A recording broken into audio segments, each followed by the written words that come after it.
La enseñanza de hoy es deja la vara de medir. El tema de nuestra enseñanza de hoy es deja la vara de medir. ¿Qué debemos dejar? La vara de medir. A veces tenemos fuerte tendencia a ser prejuiciosos, a tener en algún momento una actitud de juicio y de señalamiento hacia las personas. ¿Sí? Dentro o fuera de la iglesia caemos en el error de señalar. Tenemos una enseñanza muy clara de Jesucristo. Cuando le llevaron delante de él la mujer adúltera, había sido hallada en el momento de adulterio. Lo que me sorprende es que las personas que la hallaron era que la estaban espiando, estaban acechándole. Y hay muchas posibilidades de que todos esos hombres que la llevaron delante de ese juicio a Jesús, la llevaron en juicio a Jesús, lo más probable era que estaban ofendidos porque no se habían acostado con ellos, sino que había elegido otro personaje en vez de ellos. Y entonces se vieron en la ocasión de llevarlo delante de Jesús, y Jesús narra la historia de que no la miraba, simplemente escuchaba el juicio del uno, el juicio del otro contra aquella mujer, el juicio de aquel, el juicio de acullá, el juicio de allá. Él lo escuchaba y seguía escribiendo en tierra. ¿Quién sabe qué estaría escribiendo? ¿Quién sabe qué estaría diciendo a través de eso que estaba escribiendo? Pero terminó diciendo algo muy sabio y dijo: el que esté libre de pecado, que tire la primera piedra. ¿Qué dijo Jesús? Y nos debe quedar en nuestra mente: el que esté libre de pecados, que tire la primera piedra. Los seres humanos, y aún yo creo que es una cultura muy hispanoamericana, tenemos la tendencia a ser muy rápidos para lanzar juicios.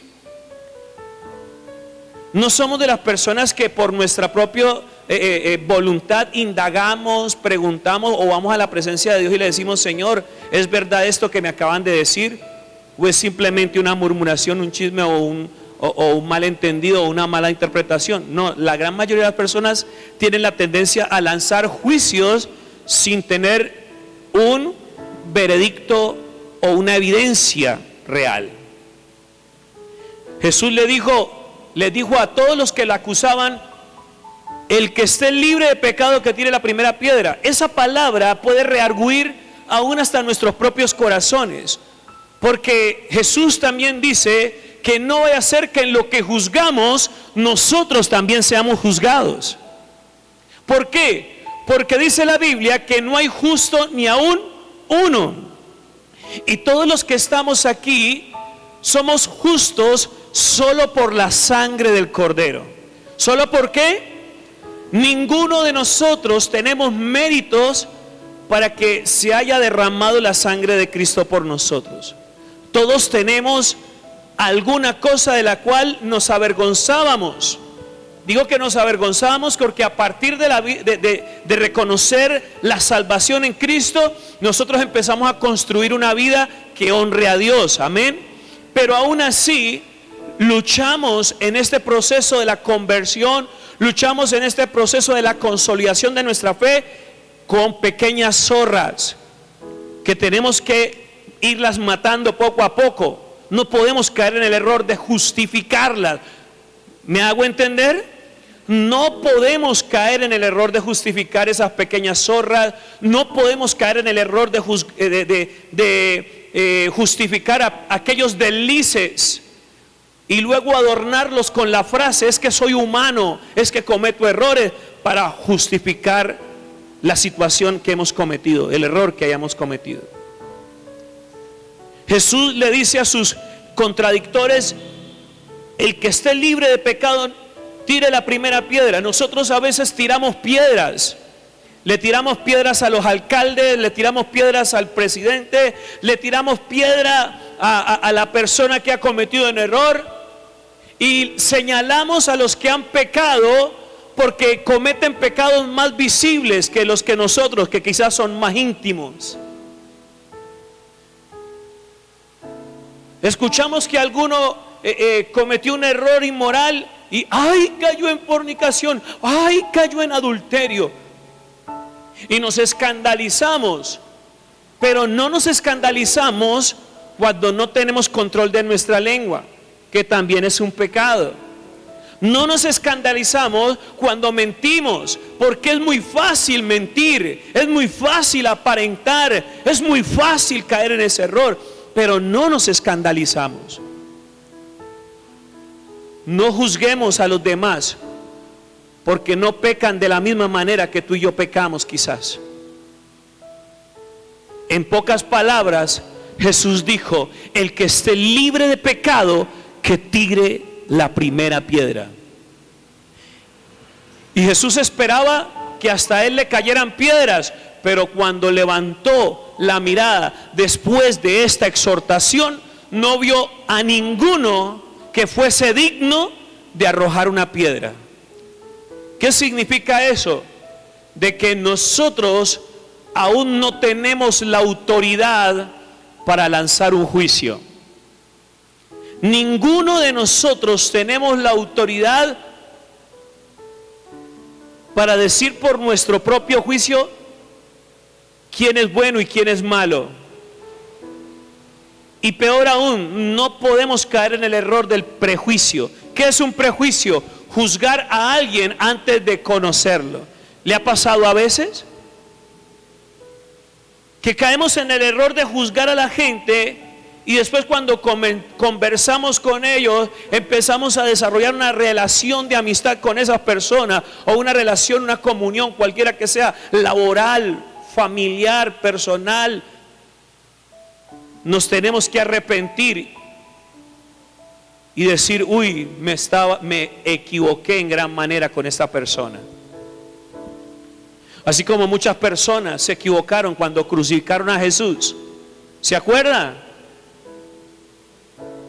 Dice la Biblia que Él es el Cordero que fue llevado al matadero y que no fue hallado en Él ningún pecado. Nosotros sí merecíamos ser crucificados, pero Jesús no. Y ahí está la obra redentora, la obra de la intercesión máxima, que fue que Él dio su vida por nosotros, por nuestros pecados. Y luego Jesús añade diciéndole a esta mujer: ¿dónde están los que te juzgaban? ¿Dónde están los que te atormentaban, los que te señalaban? Luego le dijo: ni yo te juzgo. Y le dio una orden. Le dijo: vete y no peques más. Y cuando Él dice ni yo te juzgo, es que Dios es grande en misericordia y lento para la ira. ¿Sabe qué significa esa expresión? Grande en misericordia y lento para la ira. Es que tarde que temprano Él va a ejecutar su juicio. Pero antes de ejecutar su juicio, Él espera que la gente se arrepienta. Eso se llama lento, grande en misericordia. Él espera que la gente se arrepienta, pero tarde que temprano va a ejecutar su juicio. ¿Me hago entender lo que estoy diciendo? Significa también de que ni yo te juzgo, significa de que el único que puede señalar, juzgar, el único que te puede pesar y medir el voltaje, medir el aceite, el único que puede saber qué hay en tu corazón y lo conoce muy bien, ¿es quién? Dios. Y Él te dice hoy: ni yo te juzgo, vete y no peques más. Él tiene la autoridad para ejecutar el juicio, pero también tiene misericordia contigo y espera, y contigo y conmigo, y espera que tú y yo tomemos la mejor decisión y optemos por el arrepentimiento. Porque recuerden, grande en misericordia y lento para la ira. Pero cuando dice que es lento para la ira, es que hay un dicho popular que dice aquí en el mundo que la justicia cojea, pero llega. No os engañéis, Dios no puede ser burlado. Todo lo que el hombre sembrare, eso también cosechará. Lo que usted esté dando, lo que usted esté haciendo sufrir, también lo van a hacer sufrir. Lo que usted está haciendo, también se lo van a hacer. Mateo capítulo 7, versículo 2, en la versión Reina Valera. Mire lo que dice la palabra del Señor. Mateo capítulo 7, versículo 2, versión Reina Valera. Voy a leerla, dos versículos en dos diferentes versiones para que lo podamos comprender de una manera mucho más profunda. Recuerde que el título de nuestra enseñanza es: deja la vara de medir. Oiga, suelte eso. Deje de andar con una balanza y midiéndole el aceite a la gente. Deje de estar esperando a que la gente pele el cobre para caerle encima. Más bien ore, más bien ayune, interceda, haga lo que Dios le ha mandado hacer. Exhorte, amoneste, reconvenga, corrija, sea sincero, pero no caiga en el gravísimo error de usar la vara para medir, porque con la misma vara que mides serás medido, dice la palabra del Señor. Mateo capítulo 7, versículo 2, dice la palabra del Señor: porque con el juicio con que juzgáis seréis juzgados, y con la medida con que medís os seréis medido. Vuelvo y repito, Mateo capítulo 7, versículo 2, versión Reina Valera de la 1960. Porque con el juicio que juzgáis seréis juzgados, y con la medida que medís os será medido. Vamos a la versión Palabra de Dios para Todos. Mateo capítulo 7, versículo 2 dice: porque se les juzgará de la misma manera que ustedes juzguen a los demás. Oiga, se les juzgará de la misma manera que ustedes juzguen a los demás. Con la misma medida que ustedes midan a los demás, Dios los medirá a ustedes. Ay, ay, ay, diga conmigo. A veces ustedes y yo somos implacables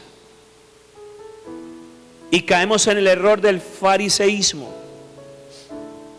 ¿En qué error caemos? Del fariseísmo. Caemos en un orgullo religioso, y eso no está bien.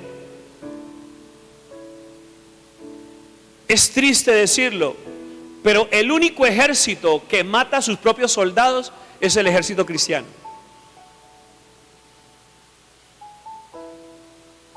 Uno es herido en campo de batalla, un soldado es herido en campo de batalla, y muchos, en vez de restaurarlo, le caen encima. Si el hermano X, la hermana X cayó, resbaló, hermano, en vez de decir levantémosle, hermano, levantémosla en oración, vamos a ayudarle, aconsejémosle, guiémosle, digámosle que no está sola, no está solo, aquí estamos para acompañarle. Pero hermano, yo no sé si usted en algún momento vio o jugó en el colegio, digo pues los varones porque yo creo que las hermanas eran unas señoritas muy juiciosas, pero yo creo que en el colegio usted llegó a escuchar esta frase: ¡montonera! Levante la mano los que escucharon esta frase en el colegio. Montonera. Había alguien caído y todos le caían encima. Y a veces pasaba que aquel amigo que había caído, después de que nos levantamos, terminaba verde o morado porque se estaba ahogando. Tristemente lo digo, y suena muy gracioso, pero el único ejército en donde la gente cae y no puede ser restaurada, sino que los matan, los hieren más, los lastiman, los escarnecen, los excluyen, es en el ejército cristiano. Y es algo que debemos mejorar. Yo he escuchado hasta iglesias, y vuelvo y retomo esto que en algún momento lo hablé. He escuchado de iglesias que ministros cayeron, sí, duraron un proceso en levantarse, pero hay denominaciones, hay iglesias en donde los vetan. Hay iglesias en donde vetan a los que resbalaron, a los que cayeron. Hay denominaciones, misiones en donde cogen a los que en algún momento resbalaron y en vez de restaurarlos los escarnecen y terminan expulsándolos, como si fuera una secta.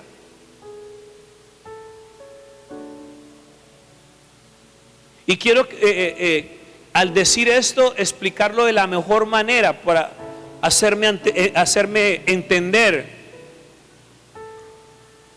La gente voluntariamente está en la iglesia, como voluntariamente puede tomar la determinación de no volver a ella.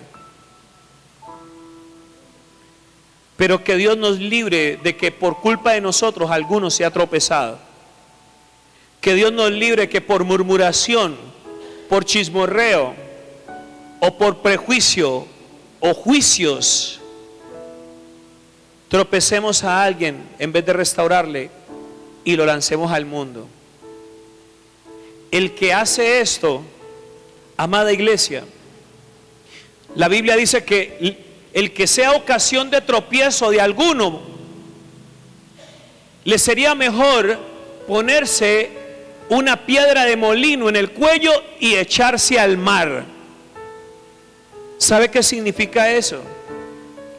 Que Dios va a tomar la sangre de esa persona que nosotros hemos provocado que se vaya,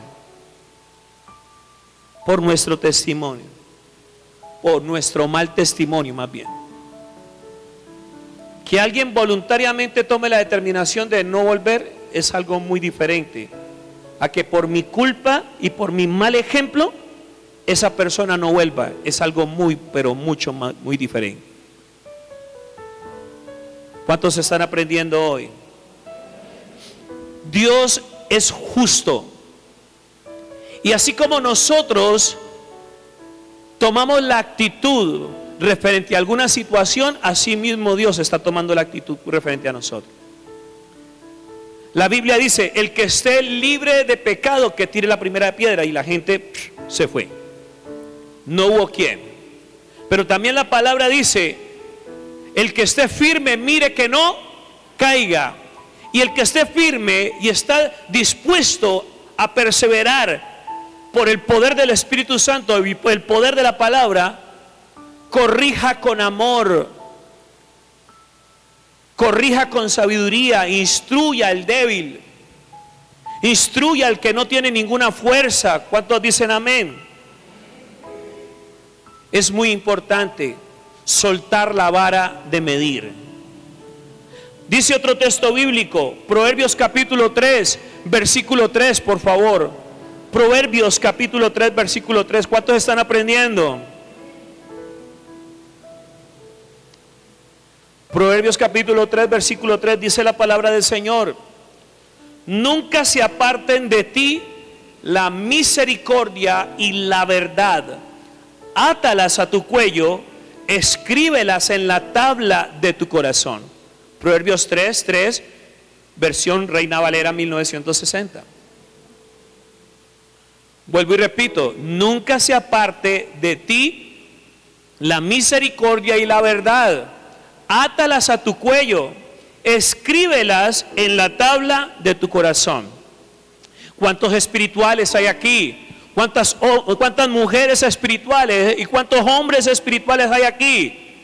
La ordenanza es que la misericordia y la verdad deben ir en nuestro corazón, deben estar firmes en nuestras vidas.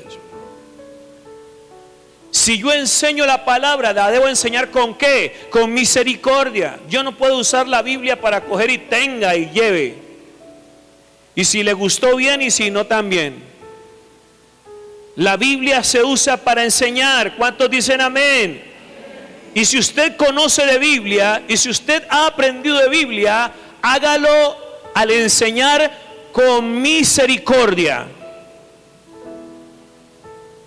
Átelas a su corazón, átelas a su cuello. En Proverbios 3, versículo 3, versión Palabra de Dios para Todos, o la PDT, dice que el fiel amor y la lealtad nunca te abandonen. Que el fiel amor y la lealtad nunca te abandonen. En otro texto dice misericordia y verdad.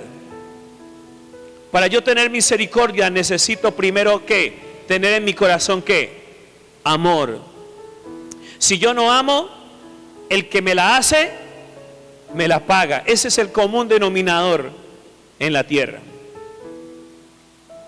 El que me la hace, me la paga. Tremendo, ¿cierto? La verdad es también definida como lealtad.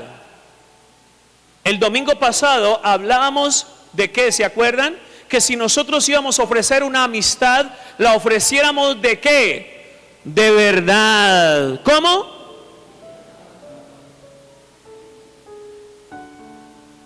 Dios nos ofrece su amistad. Y dice también, no hay nada más grande que uno dé su vida por sus amigos. Jesús dio su vida por nosotros, sus hijos, sus amigos. Y él tenía un grupo de amigos, ¿cierto? Él tenía un círculo de amigos con el cual compartía y con los cuales él departía y ministraba la palabra. Los mejor conocidos como los 12 apóstoles, ¿se acuerdan? ¿Cómo es Jesús para con ellos? ¿Cómo es Jesús para contigo? ¿Cómo eres tú para con tus semejantes? Jesús siempre ha sido fiel en amor y fiel en lealtad. Dos principios que están carentes en este tiempo. Se necesita de gente con lealtad y se necesita de gente con fiel amor. Gente que cuando te ofrece su amistad, te la ofrece de verdad. Gente que cuando te ofrece su amor, te lo ofrece de verdad. Y el lenguaje de nosotros cristianos debe ser el fiel amor y la lealtad. Ninguna otra cosa puede haber entre nosotros sino ese principio, lealtad y fidelidad en amor. Aleluya. No puede haber otra cosa. No puede haber otra cosa. Así que saquemos de nosotros esa hipocresía, prejuicio, rompamos la vara de medir, porque ¿cómo era Jesús con sus discípulos? Se lo voy a dar en cada detalle, por favor, para que comprenda cómo era Jesús con sus discípulos. Porque Él es fiel en amor y lealtad, y eso nunca lo abandona a Él. Él nunca abandona el fiel amor y la lealtad. Escríbalos siempre en su corazón. Átelos a su cuello. Porque esto es cultura de reino. ¿Cuántos quieren cultura de reino? Fiel amor y lealtad. En toda situación, por más adversa que sea. ¿Cómo era Jesús? Yo quiero leerles algo que investigué y lo plasmé de esta manera. Antes de la cena de la Pascua, todos los discípulos se olvidaron de lavarse los pies. Todos los discípulos se olvidaron de lavarle los pies a Jesús. Fue una mala acción. Oiga, fue una mala acción. Y después de que Jesús explicó cómo el pan y el vino simbolizaban su próxima crucifixión, comenzaron a discutir sobre quién sería el más grande en el reino. Una mala acción, otra mala actitud. Tremendo esos discípulos, ¿cierto? Jesús les estaba diciendo, muchachos, y ahorita en estos días me van a matar, me voy a morir, voy a ser sacrificado. Y estaban preocupados, ¿por qué? ¿Por quién iba a ser el más grande en el reino? Imagínense. Que quién iba a ocupar la silla al lado de él. ¿Ustedes qué opinan de eso?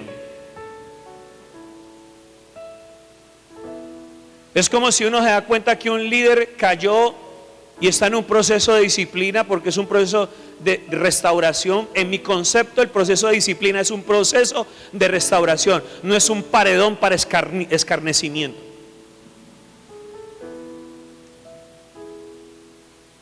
Y de antemano yo tengo esta política: la persona que ha resbalado en medio de la congregación, que ha caído, ha cometido un pecado, no lo debe saber nadie más sino Dios, su pastor y la persona en cuestión, para evitar la deshonra de un humano. Aló. Así que si alguna vez usted comete un error, acérquese con confianza a mí, porque de la misma manera que me restauraron a mí, yo también te voy a ayudar a restaurarte. Aló. Y de la misma manera que Dios me levantó a mí, Dios también te va a levantar. Vuelvo y sigo diciendo, Jesús también sabía que en pocas horas se le dormirían en el huerto de Getsemaní. ¿Qué creen que es también? Una mala acción. ¿Saben por qué una mala acción? Porque Jesús estaba en un momento muy crucial de su vida. Estaba en un momento de dolor, estaba en un momento de sufrimiento.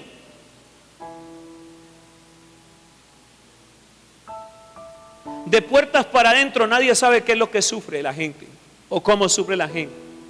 Solamente un buen amigo, solamente un buen consejero y Dios. Porque hay cosas que de pronto definitivamente hay gente que no se puede dar cuenta, porque todo mundo no se merece tu intimidad y tus secretos. ¿Y cómo yo puedo aplicar para convertirme en alguien íntimo? Oiga, ¿cómo yo puedo aplicar para convertirme en alguien íntimo? Es soltando la vara de medir. ¿Soltando qué? La vara de medir. Suéltela. Dele un ambiente familiar a la persona que está necesitando de un consejo, quiere desahogarse contigo. Dele un ambiente familiar, no un ambiente fariseico. Sacamos la Biblia y es para de pronto dar bibliazos. Si vamos a sacar la Biblia es para dar un consejo bíblico. Amén. No para lastimar, ni para alardear de nuestra fe o nuestra santidad, o de cuántas veces oro al día, o cómo oro, y cuántas veces ayuno al día. No, eso sobra, amada iglesia. Dele un ambiente familiar a las personas. Suelte la vara de medir. Jesús dejó a sus discípulos atrás y le dijo: quédense orando. ¿Sabe por qué Jesús necesitaba que sus amigos oraran con él? Para que le ayudaran a fortalecerse para la prueba que venía. ¿Y qué pasó? En vez de ponerse a interceder y a orar, cabecearon y se durmieron. Pero dice la historia de que hubo dos personas solamente que se adentraron en el bosque de Getsemaní con Jesús. ¿Quiénes eran? Dos personas muy íntimas de Jesús. Uno era Pedro y otro era Juan. Y él no le dijo a sus discípulos lo que le dijo a Pedro y a Juan. A Pedro y a Juan le dijo: estoy triste hasta la muerte. Oiga, yo como pastor a todo mundo no le puedo decir: estoy muy triste por esto que estoy pasando en mi casa, estoy muy triste por lo que estamos viviendo. Porque quizás hay gente que nos va a juzgar y nos va a decir: y este es el que me está dando la palabra de Dios, yo me voy de aquí a que... Pero gloria a Dios, porque hay gente que se está levantando, con la cual uno como pastor se puede desahogar y decirle: mira, me siento afligido por esto que está pasando. Alguien que pueda orar por una persona como uno solamente puede pasar cuando esa persona ha dejado la vara. Esa persona ha entendido que el fiel amor y la lealtad son testimonio de creyentes y de hijos de Dios. ¿Cuántos quieren llegar al nivel de ser confidentes? ¿Cuántos quieren llegar al nivel de ser confiables? No se olvide de soltar la vara y entender que esa persona que se está acercando a ti es un humano, es una humana que necesita del amor de Dios que hay en ti.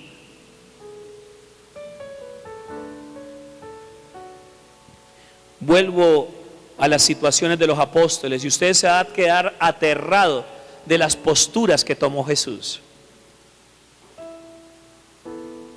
Y también sabía Jesús que Pedro lo iba a negar. ¿Fue una buena actitud o una mala actitud? Una mala actitud, pero téngase duro porque mire lo que pasó. Entonces, ¿cómo los calificó Jesús? Porque otra cosa que nosotros tenemos grave es que nosotros solemos calificar a las personas. De 1 a 10. ¿Cuánto le pones a tal persona? No, pues 3. No le llegan ni a los tobillos, no. Imagínese, mire la manera en que calificamos las personas. No le da ni en los tobillos. ¿Usted se imagina que Dios nos juzgara o nos calificara de esa manera? No habría ni uno en la iglesia, no habría ni uno en el ministerio, no habría ni uno en el liderazgo, no habría ninguno en el servicio, porque todos desaprobaríamos, amada iglesia, porque todos no calificaríamos para el privilegio que estamos teniendo entre la obra de Dios. Pero Dios es grande ¿en qué? En misericordia. Dice, ¿qué hizo Jesús? ¿Los descalificó? No, Jesús no descalifica a nadie. Le tengo esa buena noticia. Quizás para muchos no aplicas, no calificas, para muchos no llegas ni a los tobillos o a los talones, pero para Dios llegas más allá, hasta tal punto que eres digno de tomar la corona que Él está preparando para ti en el día glorioso de su venida. Alaba al Rey.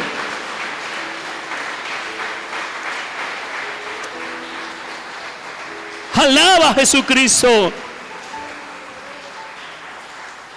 Mucha gente te ha puesto un valor, un precio, pero el precio que tiene Jesús sobre tu vida es un precio que no tiene ningún valor. Y no quiere decir de que tú no signifiques nada. Es porque ni todo el dinero, ni todo el oro, o las piedras preciosas, o la plata del universo pueden transar, pueden pagar lo que Cristo pagó por tu alma delante del Padre. Si hay gente que te descalifica porque no has soltado la vara, no tengas en cuenta eso, no sufras, no llores, no se abata por eso, no se aflija. En el cielo hay uno que cree en ti, en el cielo hay uno que te ha probado, y en el cielo hay uno que te ha calificado y te ha cualificado para que asumas lo que Él te está poniendo y en lo que te va a poner. Jesús no lo hizo, no lo desaprobó. Él no califica a la gente y tú tampoco tienes que hacerlo. Si Jesús no califica a la gente, mucho menos yo. Ni yo te condeno, dijo Jesús. Uno que tiene más autoridad para condenar. Si Jesús no califica a la gente, mucho menos yo. En el mundo se califica por estrato social, se clasifica a la gente ahorita ya se clasifica por vacunados y no vacunados. Ahorita ya se clasifica a la gente por mulatos, zambos, mestizos, cholos, negros, blancos. Se califica a la gente por la manera de hablar, por la manera de vestir, por la manera de vivir. Pero Jesús no califica. Jesús no señala. Él no califica a la gente, menos tú tampoco. Adopte esta cultura. Si Él no califica a la gente, mucho menos yo.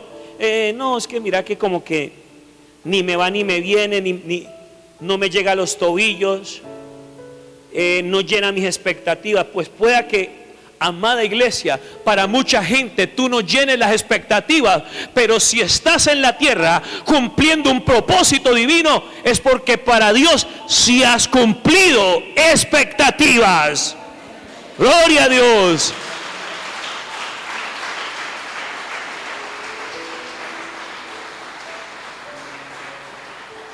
Cuando tú y yo no calificamos, encontramos un descanso muy especial en nuestra alma.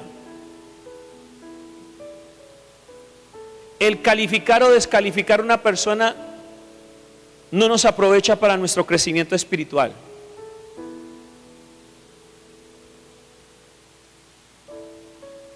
En el ministerio uno se da cuenta de muchas cosas.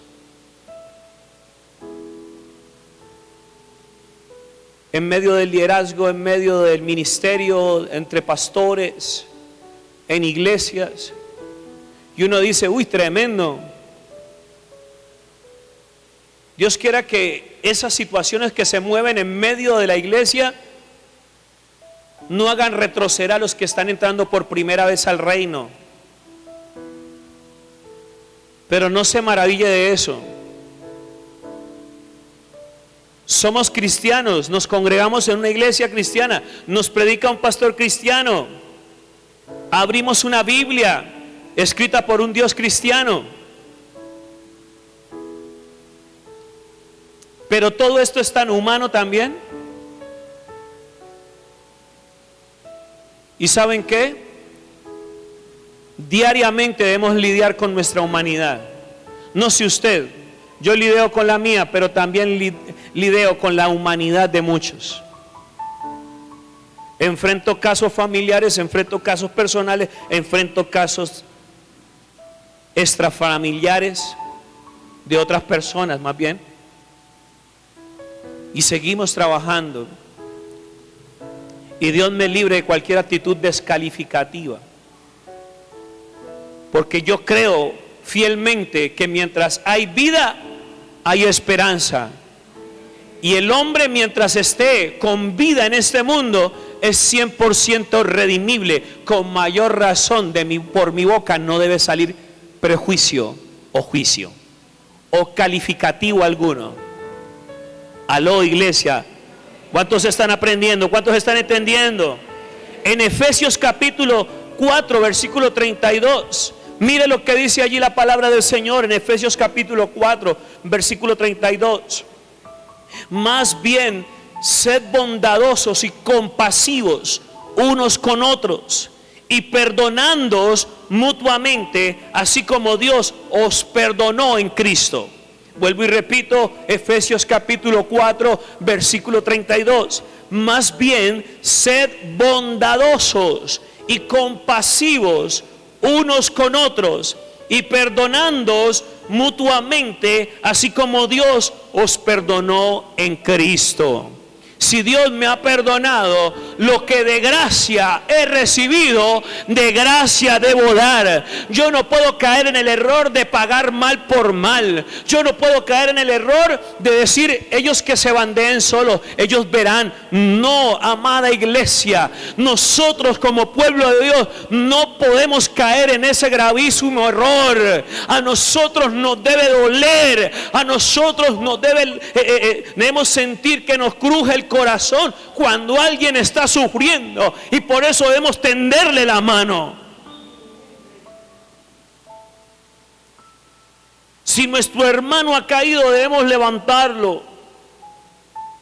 Es normal que los lobos se coman las ovejas, pero no es normal que las ovejas se muerdan entre ellas mismas y se maten, se ahorquen, se desangren entre sí. Eso es algo perverso, incorrecto.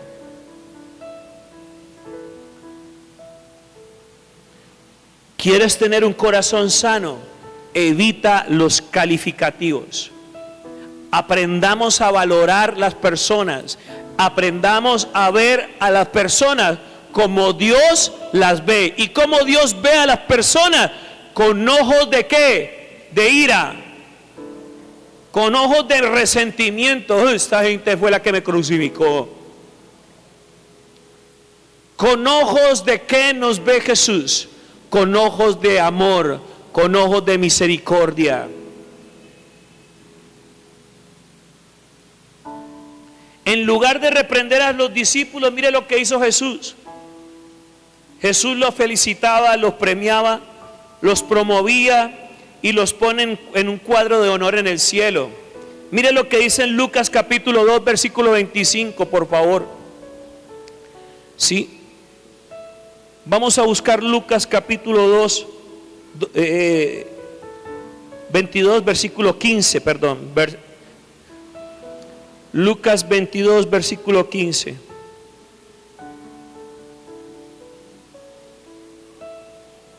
Ya lo tiene.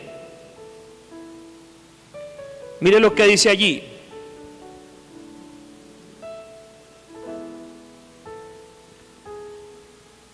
Y él les veía sus errores, ¿sí o no? Él les veía sus errores. Jesús, que conoce, Dios que conoce nuestros corazones, ¿no conocía el corazón de Judas? ¿Sí o no? Judas estaba allí con ellos en la Santa Cena, ¿sí o no? Pero mire lo que dijo. Ellos no le lavaron los pies a Jesús. ¿Qué no hicieron? No le lavaron los pies a Jesús. Pero mire la expresión que él dijo: cuánto he deseado comer con vosotros esta Pascua antes que padezca. ¿Ustedes dónde ven en esa expresión un resentimiento, una amargura? ¿Ustedes dónde ven de pronto en ese escenario él echándole vainas a Judas? En algún momento después de el capítulo 22 en adelante, ¿usted ve a Jesús echándole vainas a Judas? ¿Cierto que no?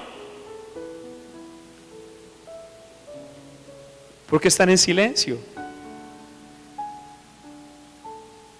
Porque son culturas que debemos adoptar y son difíciles de empezar. Pero solo el poder del Espíritu Santo nos puede ayudar a que nosotros tengamos un corazón como el de Jesús. ¿Cuántos quieren tener un corazón como el de Jesús?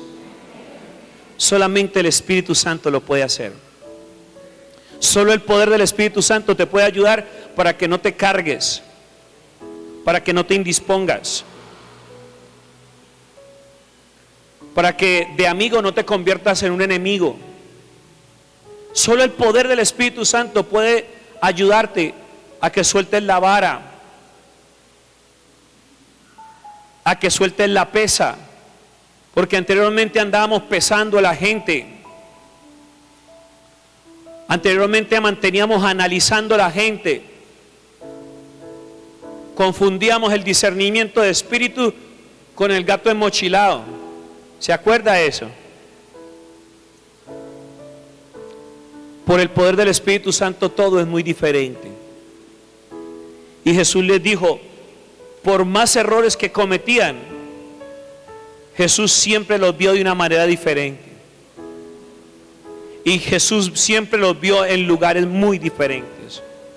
En Lucas 22, del versículo 28 al 30, ahí mismo, del versículo 28 al 30, mire lo que les dice Jesús.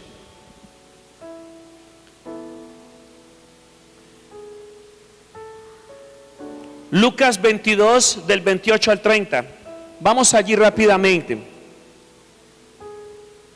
Dice allí: pero vosotros sois los que habéis permanecido conmigo en mi prueba. ¿Cuántos momentos difíciles en el ministerio no pasó Jesús? Muchos. Momentos difíciles. Momentos en que la gente lo puso en duda. Momentos en que la gente se le fue. Hay momentos en que la gente lo abandonó.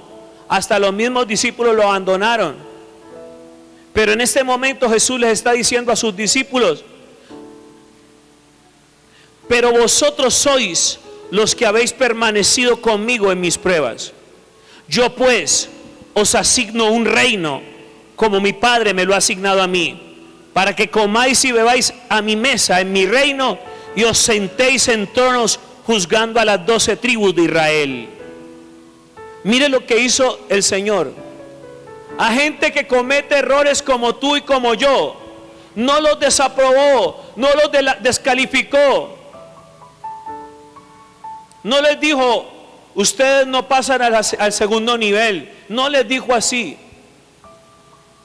Ustedes no son dignos del cielo. No les dijo así. Simplemente confió en ellos y creyó en lo que él veía por el poder del Espíritu Santo, y les asignó el reino. Les delegó algo tan grande que hasta ahora, como iglesia, vemos los frutos de esos 12 apóstoles. Alrededor del mundo, ¿cuántas iglesias no están celebrando su culto a Dios?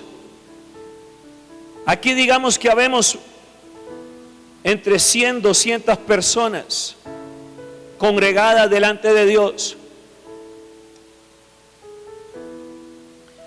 En otros lugares hay más, hay menos, pero todas fruto del Espíritu Santo, a través de esos 12 apóstoles que fueron transformados por el poder de Dios.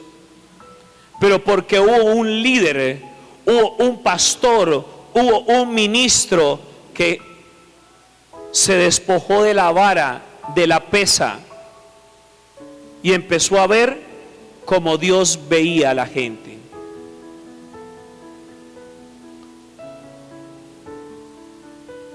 ¿Cuántos en esta mañana fueron quizás desaprobados? Yo le digo lo que dice en Santiago capítulo 2 versículo 13: porque juicio sin misericordia se hará con aquel que no hiciere misericordia, y la misericordia triunfa sobre el juicio. La misericordia que hemos recibido de parte de Dios es más que suficiente para que tú y yo estemos seguros y confiados que por Dios somos aprobados, y Dios sigue teniendo misericordia de nosotros, y Dios sigue diciéndonos: vete y no peques más. Aleluya. Soltemos la vara, soltemos el prejuicio, soltemos el dedo señalador, quitemos los calificativos. Si antes éramos de los que descalificábamos, si antes éramos de los que le medíamos el aceite a la gente, es tiempo de que nos arrepintamos y que corrijamos ese mal proceder. Porque con la misma vara que medimos, seremos medidos. Ponte sobre tus pies, amada iglesia. Póngase sobre sus pies.